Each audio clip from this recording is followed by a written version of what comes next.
Hello and welcome to a new video on Caesar algebras from a novice perspective. Today we're going to talk about characters, but before I go on to the main topic of this video, I just want to give a brief recommendation for a new book that I started reading. So I recently picked up the book Caesar Algebras and Operator Theory, which was written by Gerard Murphy and published in 1990.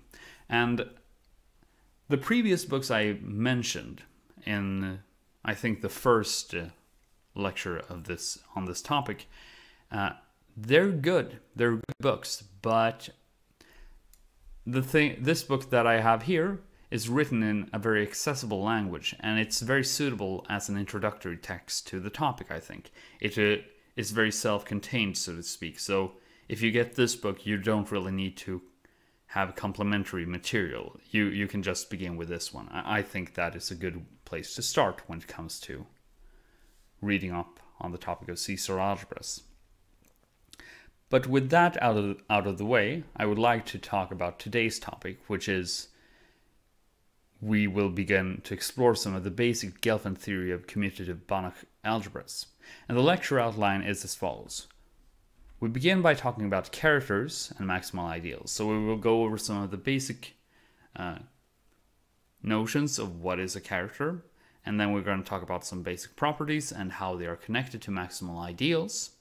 And once we have this, we start talking about the set of characters as a topological space. Now, in the beginning, it might seem a bit mysterious. Why are we talking about characters? But the reason is that characters are an essential component of developing the Gelfand transform. And this Gelfand transform is going to be the key that we use to prove this statement that I've talked about a lot before. That is that every commutative Caesar algebra is isomorphic to the set of continuous functions vanishing at infinity for some locally compact Hausdorff space X. So this is what we're heading towards. But before we can get there, we need to know what characters are. So let's get straight to the definition. Let A be a commutative Banach algebra. Then a non-zero homomorphism phi from A to C, from A or A to the set of complex numbers, is called a character of A, or a character on A, it should say. It's just a typo here. And then the set of all characters on A is denoted by this large phi of A. Now, note that the notion of a character coincides with that of a multiplicative linear functional. So if A is a unital Banach algebra, then we have that phi of the unit must be equal to 1. And this has to be true for every character on A. Now, sometimes the set of characters is called the maximal ideal space of A, and this is because the set of characters is closely connected to the set of maximal ideals of A, and this is something we're going to explore more in this video as well. But let's now go over to some of the basic properties that we're going to need to know about characters. First off, let's look at the norm of characters. We have that any character, if A is a unital abelian Banach algebra, that is, then any character, phi, is continuous of norm 1. And we prove it in the following way. First, we let phi be a character, and then we assume that there is an element A such that the norm of A is less than 1, but phi of A is equal to 1. Now we're going to derive a contradiction by picking a very particular element now. Let B be equal to this formal series here. So this expression is well defined because this expression here is just a geometric series, and since A has a norm less than 1, then the submultiplicative property of the Banach norm ensures that this series converges, because the norm of these terms decreases geometrically. And then we also note that A plus A times B must be equal to B, because if we multiply b by a here, we see that everything that happens to this sum here is that the starting index becomes 2 instead of 1. So then we have to add a, and then we get back b, which we started with. But this has a serious implication, because phi is a character. So now we get this equality here, that phi of b is equal to phi of this sum up here. But phi of this is just equal to phi of a plus phi of a times b, because phi is a multiplicative linear functional. And since phi is multiplicative, phi of a times b is equal to phi of a times phi of b. But phi of a is just equal to 1. So we get that this expression here is equal to 1 plus 1 times itself. But this is of course clearly absurd. So therefore we can conclude that the norm of phi must be less than or equal to 1. And since phi of the unit is equal to 1, this inequality that we have here must be an equality. And the next important theorem that we're going to state about characters is the following, and it's their connection to maximal ideals. So let A be a unital Banach star algebra, or maybe just a unital Banach algebra actually. My typo here. Then the map that takes phi, or a character phi to its kernel, is a bijection from the set of characters to the set of maximal ideals on A. And this is sort of the reason why you see these varying characterizations of the set of characters for Banach algebras. And that is that phi of A and the set of maximal ideals are essentially the same set. Now, we prove this statement in 2 steps. And first we show that the kernel is a maximal, or the kernel of any character is a maximal ideal of A, and that different characters have different kernels. So we basically prove that this map here is 1-to-1, and that it's well defined.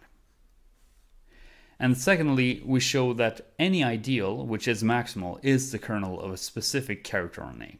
So once we have done that, we have proven that this map is a bijection. So let's get straight to it. The first step is begun in the following way. So we let phi be a character. Then, since the norm of phi is 1, we see that the kernel of phi is a closed ideal. And moreover, it has codimension 1 in A, which we see by this calculation, by noting that phi of the unit is equal to 1. Then we have that phi of A is equal to this particular element, or phi of A times 1. And hence, the kernel is a maximal ideal because it is closed and it has codimension 1 in A. Now, for the second part, we note that phi is completely determined by its kernel and the fact that phi of the unit is equal to 1. And that means that this correspondence that we have, where we take phi and map it to its kernel, that's a 1-to-1 correspondence. And I just want to note quickly why we see that a character is completely determined by its kernel and this fact here. And that is by the following quick reasoning. So if we have that A minus lambda times 1 is in the kernel of phi, then any phi prime, which has the same kernel here, must have that phi prime of A is equal to phi prime of lambda times 1, because otherwise lambda times 1 is not in the kernel. A minus lambda times 1 is not in the kernel. And this must of course be equal to lambda. But lambda is then equal by the same argument to phi of lambda times 1, and which is of course equal to phi of A by the same reasoning. So really, it is a 1-to-1 map that we have.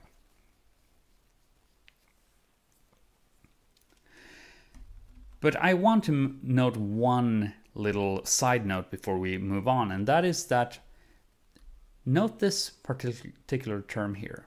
That really shouts spectral theory. So from this argument that we have here, we also directly see that a character evaluated at A must always lie in the spectrum of A. And that is true for any character on the algebra A. So for every element A, we have that the character evaluated at A must lie in the spectrum of that element A. This is something we're going to get back to later on in the series about C-star algebras, because we always talk about the spectrum. It is so important and it comes up everywhere, really. But now we have proven the first step. That is, we've proven that the map that takes phi to its kernel is a well-defined map from the set of characters to the set of maximal ideals, and we've proven that the map is one-to-one. Now we need to prove that it's a surjective map, or that it's onto. And we do that in the second step. So first, we note that if I is a maximal ideal, then the distance between I and the unit in the algebra must be equal to 1. And this is because of the fact that the unit ball around 1 consists of the invertible, or consists of invertible elements in the algebra. And this can be seen by just formally defining the inverse of 1 minus an element close to the unit. That is the geometric series we've seen before many times, and it's well defined if the distance between element 1 and some element A which is close to the unit, if that distance is too small, then of course that geometric series is going to be well defined. And therefore we see that the closure of this ideal does not contain 1. And since this is a larger proper ideal, this implies that I is in fact closed to begin with. So we have now proven that if I is a maximal ideal, then it's going to be a closed ideal. And then we can take the quotient without any issue whatsoever, and we get nice convergence and stuff like that. So then the quotient of A divided by this ideal is a simple abelian unital Banach algebra. And therefore, by the Gelfand-Naimark theorem, which we saw in the last lecture, this quotient must be isomorphic to the set of complex numbers. And therefore, we have that the quotient map phi from A to this quotient here is a continuous homomorphism from A to the complex numbers, with kernel being this ideal we began with. In other words, it's a character with kernel I, as desired. So now we have proven that the map that takes a character to its kernel, it is a map that really takes a character to a maximal ideal. It's a one-to-one, and it is onto as well. So it is a bijection, which is what we wanted in the first place. And now that we have some of these basic properties of characters, I would like to go over to the next part of this lecture, which is about the set of characters as a topological space. So this set is sometimes called the maximal ideal space, or the character space of A. And if you see that the first time, then there is of course a natural question that comes along with it, and it's the following: what topology is used when treating the set of characters as a space? And the answer is that we use the weak star topology. Now, recall that in this topology, we say that a sequence of characters tends weakly to a character phi, which we write in the following way here, if we ever use it. If phi sub n of an element A tends to phi of A for every element A in the algebra. So this can be seen as sort of pointwise convergence in a sense. And one might wonder, why aren't we using, say, the norm topology on this set of characters? We could do it because the set of characters is part of the dual. So maybe we could use that norm topology that we get. But this won't work, because if we instead use that topology, then the set of characters is not necessarily a locally compact Hausdorff space. And one of the easiest way to see that is that if this set of characters is an infinite dimensional space, which can definitely happen, then it cannot possibly be locally compact in the norm topology. And this is due to a very sort of important theory or theorem by Riesz, or what was his name? Riesz or something? Well, whatever. I'm going to link it in in the description of the video in either case for those who are more interested in that particular theorem. But we're going to use the weak star topology instead, and then everything is going to work very well for us.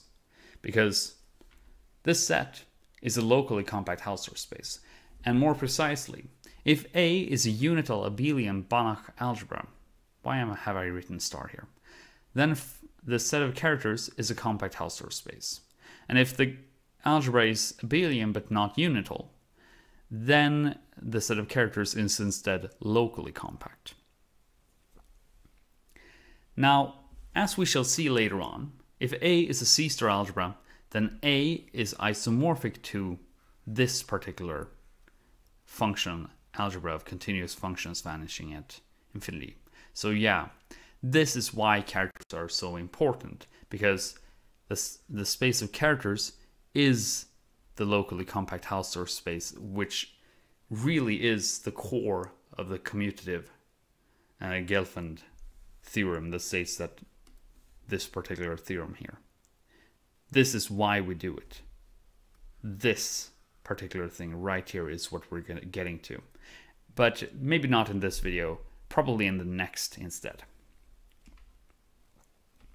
Now, let's prove this statement that really the set of characters is a locally compact Hausdorff space. And we begin with the unital case, because that is easiest. So if we have a weak star convergent sequence of characters on A, it's clear that the limit is also going to be a character. And this is something that you're going to see. So when you look at it more closely, and I'm not going to go over the details, but basically the thing that you need to check is that the limit is going to be multiplicative as well, because obviously it's going to be a linear functional, but also check that it's multiplicative. But since all of these characters in the sequence are going to be multiplicative, then the limit is also going to be multiplicative by necessity. And in other words, the set of characters is a weak star closed subset of the dual of A. And in particular, in the case where A is a unital algebra, we can make the stronger claim that this is a weak star closed subset of the unit ball in this dual. Because remember, every character on a unital Banach algebra has norm 1. And now we use the Banach-Alaoglu theorem, which states that the unit ball in the dual is weak star compact, which then implies that the set of characters is compact and Hausdorff in this case. Wait, did I miswrite the Banach-Alaoglu theorem? It states that it's a weak star compact and Hausdorff. Okay, I'm going to link this theorem as well in the video description. And this is basically the proof in the unital case. So how do we prove the non-unital case? Well, in the non-unital case, as I said before, we will move to the unitization, A tilde of A. And first we note that in the unitization, then A is going to be a maximal ideal. And this maximal ideal A then corresponds naturally to this linear functional here, or this multiplicative functional phi 0. Now phi 0 is of course a character of A tilde, or a character on A tilde. And any other maximal ideal in A tilde must have a proper intersection with A. So this maximal ideal we have, which is just A, its intersection with A is the entire set. But any other maximal ideal will of course not be the entire set A. It will instead be have a proper intersection, which then yields a proper ideal of codimension A1 in A. And therefore, we have a proper ideal of codimension 1 in A, we have a maximal ideal in A, and therefore every character that is not this phi 0 on A tilde can be restricted to a character on A to begin with. And conversely, if we take phi to be any character on A, then there is a unique extension of phi to a character on the unitization A tilde here. And this extension is given by this particular expression here. And now, of course, you need to check that this formula really gives you a character on A tilde, but that's really a detail that it's pretty easy to just do by hand. Remember how the multiplication on the unitization of A looks, and then you can easily prove this result without any issue whatsoever. But this means that there is a one-to-one correspondence between characters on A and characters on A tilde minus this character phi 0 that we gave before. Now this implies that phi of A, that is the set of characters on A, is a locally compact space. That is Hausdorff, since this set of characters on A tilde is the one-point compactification of the set of characters on A. And with that, we're finished with this proof. And now I'd just like to go over with a quick recap on the material presented today. So first off, we went over what is a character. Well, they are non-zero homomorphisms from A to the complex numbers. That is, they are multiplicative linear functionals. Secondly, the set of characters and the set of maximal ideals of A can be identified through the one-to-one correspondence, which takes a character and identifies it with its kernel. And thirdly, the set of characters on an algebra, or on a unital Banach algebra, is locally compact and Hausdorff in the weak star topology. And then in the case where A is a unital Banach algebra, we have the even stronger result that the set of characters is in fact a compact set instead. And this really concludes the topic for today. And maybe in the next video or something like that, I'm going to start talking about the Gelfand transform. And once we have the Gelfand transform, we're going to get to this first main milestone of this whole video series, which is of course the commutative Gelfand representation theorem that I've talked up so many times.